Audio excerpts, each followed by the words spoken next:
Ni hao, everyone. Ni hao. It's been too long since we've done just a basic how to play a song, how to play a lick. And, I don't do these as formal lessons. I call these shares. And I don't provide any tablature, or I don't ask anybody to subscribe. I don't ask for thumbs up. I will say I get quite a few comments, and I really appreciate it. They're very positive, and I'm glad that a lot of people enjoy this because there's no pattern to these. Sometimes I'm playing jazz, sometimes I'm playing rock or blues, playing acoustic guitar tunes, and sometimes I'm doing kind of a share of how I play something. They're random, and that's what I'm going to continue to do.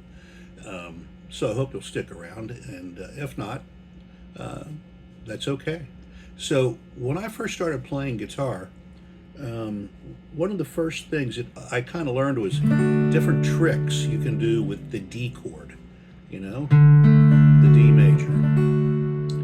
And they were all centered around putting a finger on and taking a finger off. So a D, take your little finger, put it on the first string, third fret. That gives us that common suspended 4 sound. I'm adding a G note, D, E, F, G, the 4th tone in the D scale. And no matter where I play a suspended chord, it has that same sound. Right?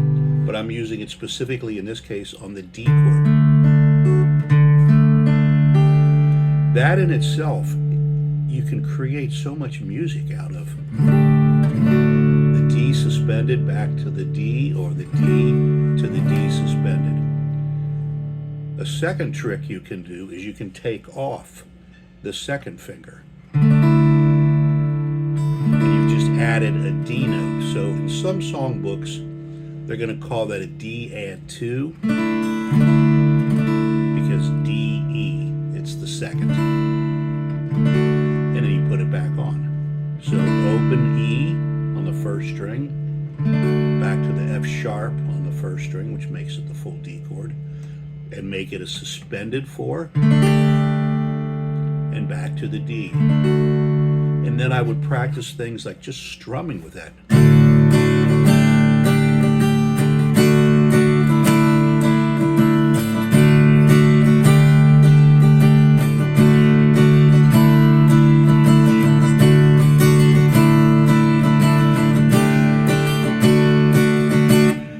Practice them in different patterns and learn those different sounds. And if you want to, you could be adventurous and reach up there and grab the A note on the 5th fret, down to the G note, down to the F sharp note, down to the E note, and back to the D chord. So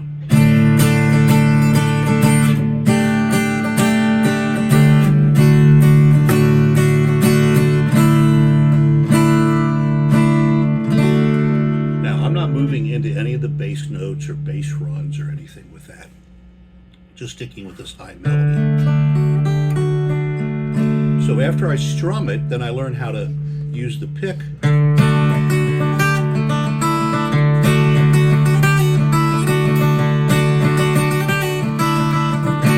and do different things with those same movements. Suspended, D, add 2, and if I want to add a high A, which is still a D chord, I'm just adding another A note to it, duplicating that. Okay, so let's stop there because I want to keep these short, but we're going to stay on this D chord shape pattern for a little bit in the next video. So here's D. You're also going to need to use a D minor shape. First string, third string, second string. And you're going to move this to different positions, okay? Now we're also going to need a thing that I call the cartoon chord.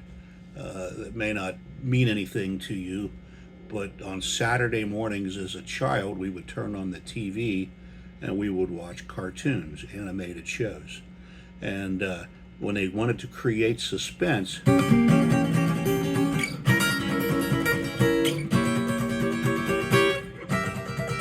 they would use the diminished chord. You know? So I call it the cartoon chord.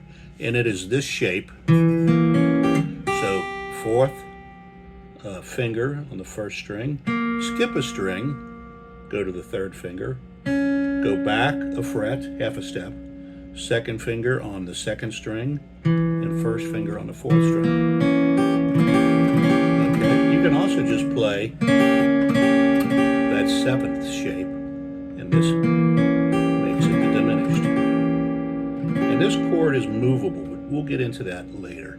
So stick around for moving.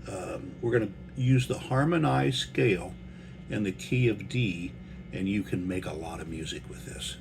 Stick around.